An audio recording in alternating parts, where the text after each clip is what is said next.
U ovoj epizodi govorit ću o malim baštama i velikim ljudima. Svi vi koji želite da proizvedete što veću količinu zdrave hrane sa vaših bašti, te za mene heroji ovog doba. Zapravo pomalo ste navikli da je trag biljke sinonim za velike berbe sa manjih površina, zato što postavljamo dinamike od 5 do 7. U svojoj bašti postavila sam jednu jako zanimljivu analizu i želim da je podelim sada s vama. Ta analiza objedinjuje julski, majski rasadnik, jesenji brzi uzgoj. Ili da prevedem, sa jedne gredice možete da imate berbu čak 18 kultura. Ili ću dodatno da prevedem. Ukoliko sada postavite tu analizu kada pogledate ovu epizodu, vi ćete imati prvu berbu već za 30 dana, a ova jedna gredica će vas obilno hraniti tokom čitave zime. U ovoj analizi ono što postavljamo sada jeste upravo jesen, ali želim da vidite da imamo smenu kultura jesen, zima i proleće gde kompletna gredica ide u prolećno-letnju zonu. Samo ću vas podsjetiti da sam o ovome pisala u nedeljniku broj 44, pa možete samim tim da pročitate čitavu analizu. Zapravo, mi ovde postavljamo presadu i radimo direktnu setvu. Ono što je moj savjet jeste da prvo odradite presadu, a nakon toga direktnu setvu. Direktna analiza se odvija na sledeći način. Ubacujemo sadnice blitve. Kupusarica, ovde idu sve kupusarice. Dakle, kupusarice idu na 30 cm, sve iz majskog rasadnika. Ako ste sve živo posejali, što je bilo po kalendarima, imate 8 vrsta kupusarica. Kupusarice idu i na ovu poziciju. Cvekla, sadnice iz majskog rasadnika, možete iz julskog ako su stigle za presadnju. Prazilog iz majskog rasadnika, iz julskog vam verovatno nije stigao za presadnju, ali to je samo neka moja pretpostavka. Ukoliko je stigao, možete i njega da presadite. Nakon toga idemo sa direktnom setvom. Grašak se ubacuje između blitve, spanać između blitve i kupusarica, u pitanju su setvena gnezda, rotkvice, cvekla, one su s razlogom obeležene crvenom bojom, salata direktna setva, to će biti rasadnik i berba salate i rukula direktna setva. Sa ove strane po širini imamo tikvice za sve vas kojima su tikvice neophodne. Možete da ubacite tikvice na 3 mesta, direktna setva i da to ide vertikalni uzgoj ili blitva direktna setva. O tome ću nešto malo kasnije da govorim. Naravno, peršun je ovde jako bitan i ovo je na neki način i poslednji turnus za setvu peršuna za ovu sezonu. I mrkva sa ove strane može da stane u 2 reda, meni je stala u 1 red, malo šira gnezda, gde imate direktnu setvu mrkve, poslednji turnus za berbu ove sezone. A ovde možete da vidite smenu kultura, jer to je jako bitno.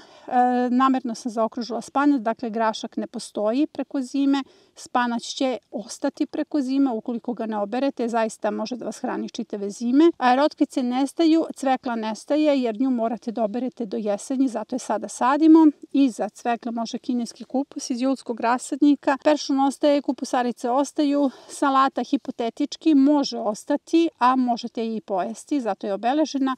Rukula je crvenom bojom obeležena zato što može ostati preko zime, a možete je i pojesti. Znači, to sve zavisi od toga u kom statusu će biti koren. Naravno, ostaje praziluk. Iza tikvica vam ide rotkva i repa. Ako posejete blitvu, ostaje samo blitva. I kompletna ova gredica ide u prolećnu letnju zonu. Dakle, ne može ići u ranu prolećnu zonu zato što sve ove kulture će se zadržati i hranit će vas tamo negde do aprila. Kao što možete da vidite, moja analiza je već spremna, mnogo kultura je već ubačeno. Kao što sam rekla, ja sam ovo već postavila, odnosno nisam odradila direktnu setvu, to radimo zajedno. Ali se sad postavlja pitanje, odnosno pretpostavljam da ćete vi postaviti pitanje gde možete da postavite ovu analizu. Naše bašte su trenutno pune hrane. Zapravo, neke kulture završavaju svoju vegetaciju. Ja ću vam pokazati gde možete da pronađete mesto za ovu analizu. Ovu analizu možete da postavite u smeni iza krompira. Recimo, ovo su 2 permamodela na kojima je bio krompir. Ja sam vadila krompir iz ovih permamodela i juče sam konačno izvadila sve. Izvadila sam jednu veliku punu gajbu, to je ono što je ostalo od sezonske potrošnje. Njih sam dobro uslojila i spremila za jesenju-zimsku sadnju. Zapravo, kao što sam rekla, vi ste vidjeli da sam ja već postavila svoj permamodel, ali vama mesto krompira može biti mesto ove nove analize. Osim krompira, ako imate ovakvu neku gredicu gde imate tikvice, možete i tu da postavite ovu analizu, naravno sa nekakvim malom amortizacijom. Recimo na ovoj gredici imam paradajz, visoke boranije, evo još jedan paradajz, vigne koje su dale seme pa završavaju svoju sezonu, ali čitav ovaj unutrašnji prostor tikvica je slobodan. Jako je važno da znate kada ćete da uklonite tikvice sa svojih gredica. Tikvice daju svoj maksimum i često se susrećem sa jednom istom rečenicom: moja tikvica daje plodove do prvog mraza. To zapravo nije tačno. Vaša tikvica će dati maksimum na početku,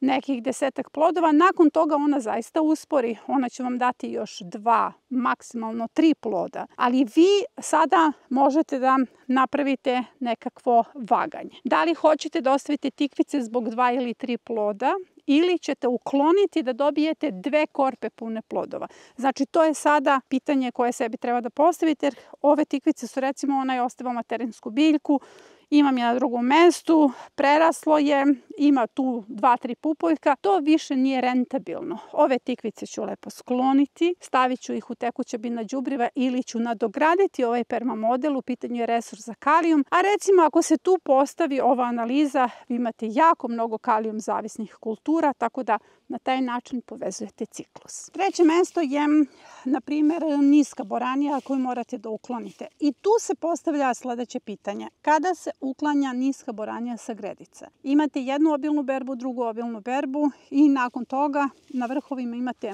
malo cvetića ovakvih i naravno počinju da se formiraju mali plodovi. Ali to nije rentabilno. Vi ćete dobiti možda jednu malu činicu plodova, umesto da imate, kao što sam rekla, 2 korpe pune plodova. Znači, mnogo je važno da procenite pravo vreme kada ćete ukloniti neke kulture. Mi sada imamo zadnji rok za neke setve.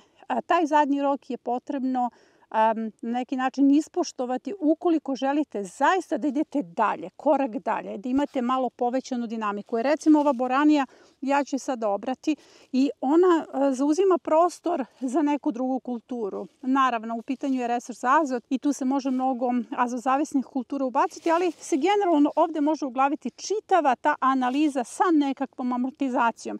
Recimo tu je celer, pa ću staviti malo blitve, puno graška. Na taj način ću ovu analizu primeniti na postojeće terensko stanje. Ali ja sam ovaj sistem postavila i za crnog luka, dakle izvadila sam crni luk, nadogradila sam sistem i postavila podzemni permamodel. Ovaj sistem je zaista 3 godine već aktivan. Imam jako dobru humusnu zemlju ispod.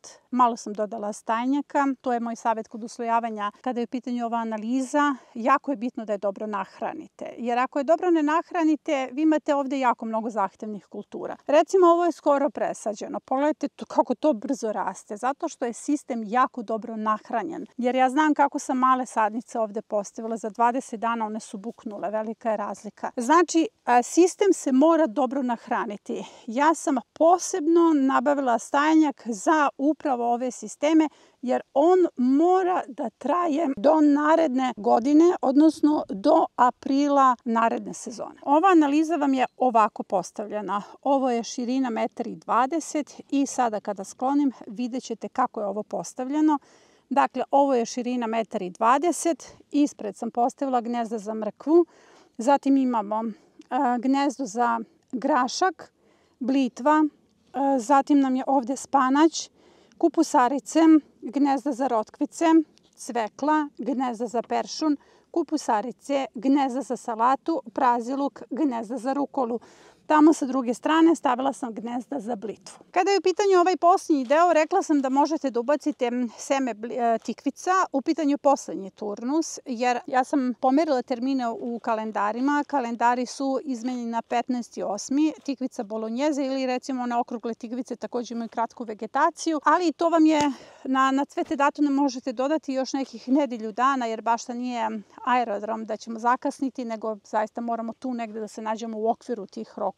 Ali ja ne želim ovdje da posejem tikvice, zato što imam puno tikvica. Ja sam posejala 16 gnezda jesenjih tikvica. Tikvica u jesen ne da svoj pun maksimum, dakle ona vam neće plodonositi dugo i zato je potrebno da imate što veći broj tikvica i na taj način imate veliku berbu. Ja ovdje želim da uradim direktnu setvu crvene blitve.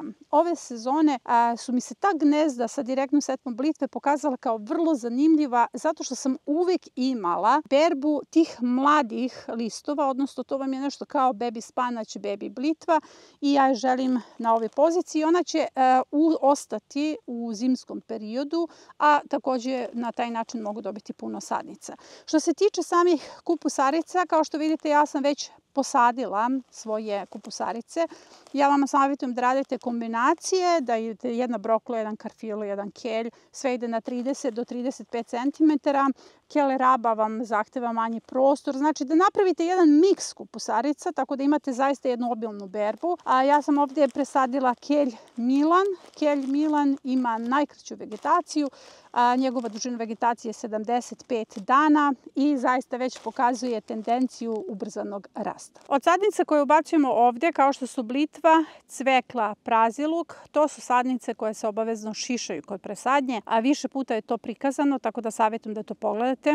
Pre setve svega ovoga potrebno je pogledati 2 epizode. Osnovni pojmovi za postavku motivacione biobašte gdje vam pokazujem kako se radi setva u setvena gnezda, šta su sadna gnezda, na koji način presađujete biljke i još jedna epizoda kako se obavlja setva i sadnja na visokim temperaturama, odnosno na vrelom talansu i te 2 epizode će zaista da vam pomognu da se uklopite u ove termine, jer kao što sam rekla za neke kulture koje sejemo u okviru ove analize, ovo su posljednji termini. Dakle, pored sadnica ovdje uklapamo i jesenji brzi uzgoj. Za sve vas koji mislite da je pretoplo za jesenji brzi uzgoj, zapravo biljke pokazuju da nije. Ja sam već u berbi rotkvica, sada ćete to da vidite. I one su ovdje jako dobro uklopljene u mikroklimat koji im pružaju visoke biljke. A osnovno pravilo jeste da prvo radite presadnju. Kao što vidite, kod mene je odrađena presadnja i tek onda radite setvu. Dakle, kada ubacite sadnice, vi ćete njih dobro zaliti. To možete recimo da radite dan ranije. Evo, ja sam nekih 20 dana ranije. I nakon toga radite gnezda. Kada uradite gnezda, dobro zalijete čitav sistem. Recimo, ja sam gnezda napravila sinoć, dobro sam ih zalila, danas ću odraditi presadnju. Nije nužno da to tako mora da bude, recimo vikend baštovani to mogu da urade odmah u roku od pola sata, ali jako je bitno da i ova gredica bude sama uživanje. Od brzog uzgoja rotkvice odavde se uklanjaju, kao što ste vidjeli na analizi, rukola potencijalno ostaje, spanać će nam ostati, možete ga brati čitavu zimu, a grašak naravno završava svoju vegetaciju i ostavlja prostor blitvi. Kao što znate, ja sam već 15. jula postavila prvi turnus jesenjeg brzog uzgoja, možemo da imamo i 5 turnusa jesenjeg brzog uzgoja, dakle postavlja se do 15.9. odnosno 15. septembra i zaista zavisi od toga koju ćete sortu da posejete, jer postoje sorte koje su vrlo otporne na visoke temperature, pa recimo sorta rotkvica ledena sveća već dospeva lagano za berbu i želim da to vidite. Na ovaj način želim da vas ohrabrim da uđete u setvu, jer za sad su visoke temperature, uskoro ulazimo u zaista ugodno razdoblje gdje će naše biljke moći bez problema da rastu. Evo, rotkvice ledene sveće dospevaju za berbu. Ovo je prvo gnezdo. Evo i drugo gnezdo lagano raste. Pogledajte i ovdje u trećem gnezdu imamo već uskoro berbu. Grašak lagano cveta. Ovo je salata iz direktne setve i ona se dobro očuvala. Od svih kultura koje sam sejala u okviru jesenjeg brzog uzgoja jedino je spanać procvetao, pa sam njega ponovila. Dakle, njemu taj 15. juli baš i ne odgovara. Ali ja mislim da je to zaista i do sorte. Ponovila sam setvu spanaća i sada ću posejati spanać. Znači, osnovno pravilo za setvena gnezda jeste da ih dobro zalijete, pospete odozgo seme i preko tog semena ide centimetar suve mešavine. Jako je bitno da sve što sejete svaki dan zalivate rasprskavajućim mlazom. Sejem blitvu za mladu berbu ovako gusto. Što se tiče graška, on je ubačen između sadnica blitve. Blitve se redovno šišaju, na taj način neće ometati grašak, a opet grašak će dobiti njemu neophodnu sada vlagu, odnosno neophodan hlad da bi pravilno nikao. Jer za nicanje mu je potrebno ipak hlad i dovoljna količina vlage. Ova gnezda su uglavljena ovde. Sorta koju sejem je mali provansalac, možete čudo Amerike. Sada birajte sorte što kraće vegetacije. Ubacujem po 7-8 semena, zato što je klijavost graška sada na visokim temperaturama ipak nešto manja. U nedeljniku sam pisala da ubacujem neke nove sorte koje ćete svi zajedno sa mnom da pratite, tako da je ovo rotkvica, japanska rotkvica bela sa zelenim grlom, odnosno vratom, tako se zove. Rotkvice već znate kako se ubacuje, nemojte da sejete gusto, već se trudite da što ređe sejete i savjetujem setvu gnezda. Svake sezone me neka kultura posebno oduševi i to je u ovoj sezoni ovaj kovrđavi peršun. On ima izuzetnu aromu, jako je otporan na visoke temperature i sada se zaista može naći gotovo u svakom vrtnom centru. Zovu ga još i francuski peršun i ja ću sada njega da posejem ovde. Sve vreme sam ga sejala preko leta jer želim da ga imam u što većoj količini u svojoj bašti. Ove sezone salata nas je prilično namučila i ona iz presade nije baš bila uspešna, ali sve ono što sam posejala u direktnoj setvi u gnezda je dalo vrhunske sadnice. Tako da i ovaj prostor želim da iskoristim za berbu, ali i za sadnice koje ću prenositi svuda po bašti. Sorta koju sada sejem je Intred sorta koja je zaista otporna na niske temperature. Sada sejem i mrkvu. Što se mrkve tiče, savjetujem sortu Chantenay sada, zato što je cilj da vam mrkva dospe za berbu do novembra. Dakle, mi sada sejemo mrkvu za berbu tokom sezone. Posejali smo je u junu, koja će dospeti za berbu, a zatim julu, na početku jula, sredinom ili krajem jula i avgustu i sada je ovo poslednja setva mrkve u bašti i ova mrkva dospeva do novembra za berbu. Znači, cilj je ovom jesenjom setvom da imate mladu mrkvu u bašti od oktobra preko novembra pa i preko čitave zime. I ostalo mi još da posejem rukolu. Moram da vas podsjetim da je rukola kultura koja ostaje preko zime.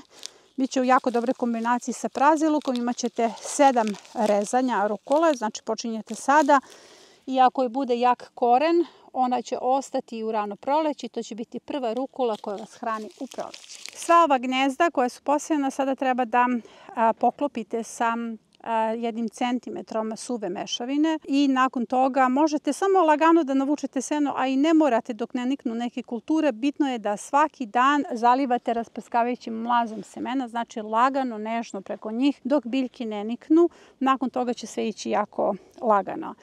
Zapravo, ova epizoda je gotova i o njoj sam govorila u nedeljniku, odnosno pisala u nedeljniku broj 44, tako da svi vi koji ste već pročitali taj nedeljnik očekujete ovu epizodu. Nedeljnik je potpuno besplatan i dolazi jednom nedeljno na vašu email adresu, pa ako se niste prijavili, možete se prijaviti putem linka koji će biti okačen ispod ove epizode u komentarima. Ono što ću vam preporučiti jeste da pogledate još jednu sličnu epizodu na ovu temu koja je prošle godine izbačena.